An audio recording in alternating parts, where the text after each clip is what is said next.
Hello students, class 6। आज हम आपका सिविक्स का 6 चैप्टर पढ़ रहे हैं, रूरल एंड अर्बन लाइवलीहुड। तो उसमें आज हम पढ़ेंगे जो दूसरे ऑक्यूपेशन से, खेती से अलग, उनके बारे में। Besides farming, people in rural areas also have other means of livelihood like fishing, cattle rearing and grazing of animals.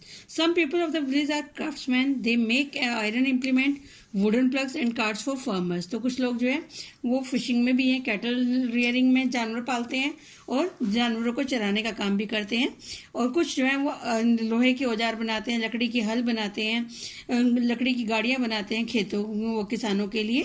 They do many jobs, all these workers are an एसेस to the rural area. Fishing, coastal area जो होते हैं, जो समुद्री के आसपास के area होते हैं, वहाँ पे फिशिंग जो है इम्पोर्टेंट सोर्स होता है लाइवलीहुड का। उसमें भी कुछ बड़े फिशरमैन होते हैं, कुछ छोटे, जैसे रिच फार्मर, मार्जिनल फार्मर, ऐसी बड़े मछुआरे, छोटे मछुआरे। बड़े मछुआरे जो होते हैं उनके पास अच्छे इक्विपमेंट्स होते हैं और वो बिजनेस में इन्वेस्ट करते हैं। उड़ीसा और आंध्र प्रदेश में बहुत बड़े बड़े फिशरमैन हैं जो बहुत सारे स्टार्टेड करते हैं और भी नई चीज़ें, प्रॉन्स को ब्रीडिंग करते हैं in an additional source of livelihood. और ज़्यादा पैसा होता है तो उसको ज़्यादा इन्वेस्ट करते हैं, ज़्यादा कमाते हैं।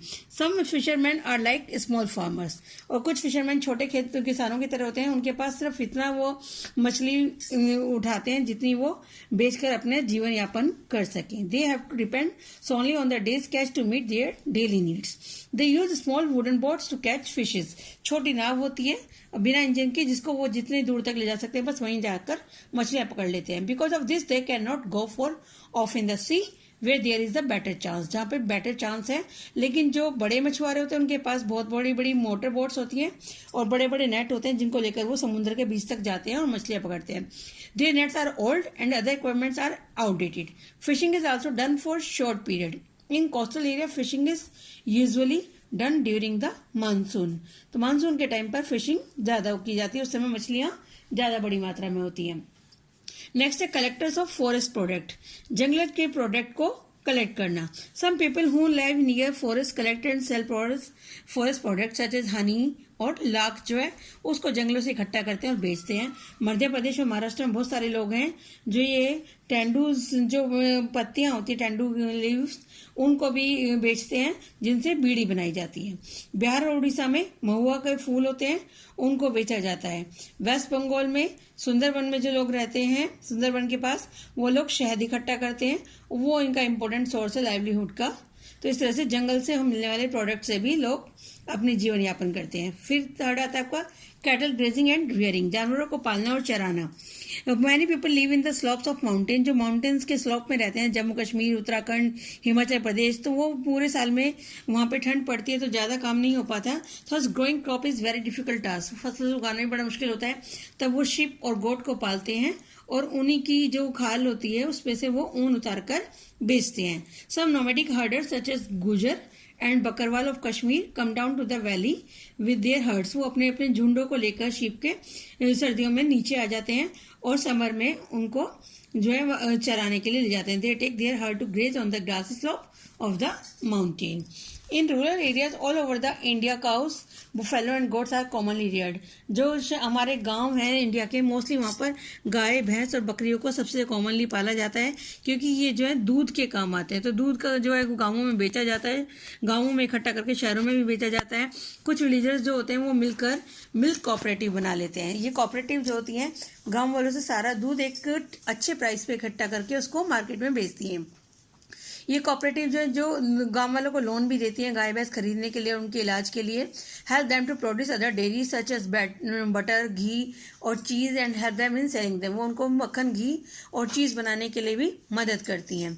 अमूल एक ऐसी फेमस कोऑपरेटिव सोसाइटी है गुजरात की जो कि गाँव वालों के द्वारा ही चलाई जाती है। कोऑपरेटिव सोसाइटी उनके लिए काम करती है। Bulls are use for ploughing fields, जो बैल होते हैं वो हल जोतने में काम आते हैं और गाड़ी खींचने में काम आते हैं, बुलॉक कार्ट को।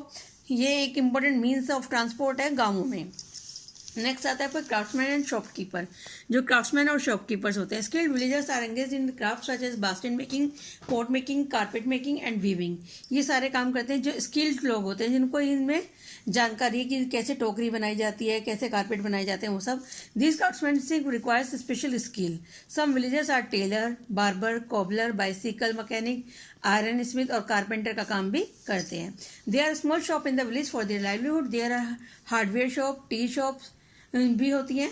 कुछ शॉप जो होती हैं वो ग्रोसरी भी बेचती हैं और कपड़े भी बेचते हैं, और कुछ शॉप जो है सीड्स और फर्टिलाइजर बेचती हैं किसानों के लिए। People come to this shop to purchase various items. Even today in rural areas this occupation are still based on the caste system, और अभी वहाँ पे कास्ट सिस्टम के अकॉर्डिंग ये ऑक्यूपेशन चल रहे हैं। गवर्नमेंट जॉब्स जो लोग करते हैं उनके बारे में पढ़ते हैं। Many villagers are employed in government job. The government has open bank, post office, school, hospital जो है वो गांव में खुले हुए हैं। बहुत सारे बैंकों की ब्रांचेज हैं, पोस्ट ऑफिस की ब्रांच है, स्कूल है, हॉस्पिटल है, तो वहाँ पर डॉक्टर्स, टीचर्स, बैंक ऑफिसर्स काम करते हैं। Some villagers are employed by these institution. Also, the government is also aware that many people have only seasonal employment. To give them employment during the lean season, the government often organize public work such as construction and repairing road. तो गांव में जो लोगों को season में काम मिलता है, जब फसल का टाइम होता है, बाकी टाइम वो खाली रहते हैं, उस समय काम देने के लिए गवर्नमेंट वहाँ पर जो है PWD को ऑर्डर देती है कि वो वहाँ पर कंस्ट्रक्शन और रिपेयरिंग का काम करे, रोड बनाने का, ब्रिज बनाने का, ताकि उन लोगों को काम मिल सके।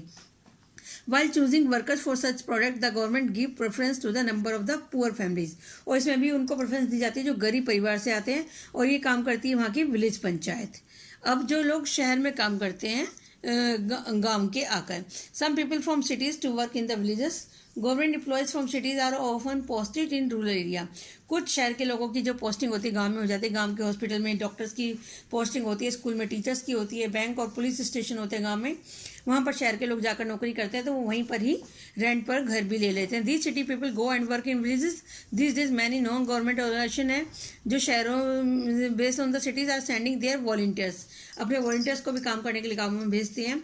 बहुत सारी कंपनी है जो अपने सेल्स रिप्रेजेंटेटिव को भी वहाँ पर अपना सामान बेचने के लिए रूरल एरियाज में भेजती हैं। तो ये वो लोग हैं जो शहर से जाकर गांव में काम करते हैं। अब बात करते हैं औरतों की और गांव के जीवन की। तो the condition of woman in villages is very poor. They have to work hard, they do all the household chores like cooking, fetching water, collecting firewood, milking, taking care of animal. तो सारा काम औरतें खुद ही करती हैं। बहुत hard जीवन होता है उनका वहाँ पर। आपका खाना बनाने का, पानी खींच कर लाने का कुओं से या कहीं से भर के लाना, और लकड़ी की इकट्ठी करना जलाने के लिए, दूध निकालना, जानवरों की देखभाल करना। They have to help in the fields also. खेतों में भी काम करती हैं। और कुछ औरतें तो जो घर में अपनी क्यारियों में सब्जियां उगाती हैं उनको मार्केट में बेचने का काम करती हैं। और कुछ औरतें जो स्किल्ड वुमेन्स होती हैं वो क्राफ्ट का काम जानती हैं, सिलाई बुनाई का काम जानती हैं, वो वीविंग करती हैं, बास्केट मेकिंग करती हैं, एम्ब्रॉयडरी करती हैं, और कलरिंग ऑफ द पॉटरीज करती हैं, और जो मिट्टी के बर्तन होते हैं उनको सजाने का, और उनको सामान को वो मार्केट में बेचकर अपनी फैमिली के लिए पैसे भी अर्न करती हैं। तो ये और लेडीज़ का रोल है जो रूरल लाइवलीहुड में।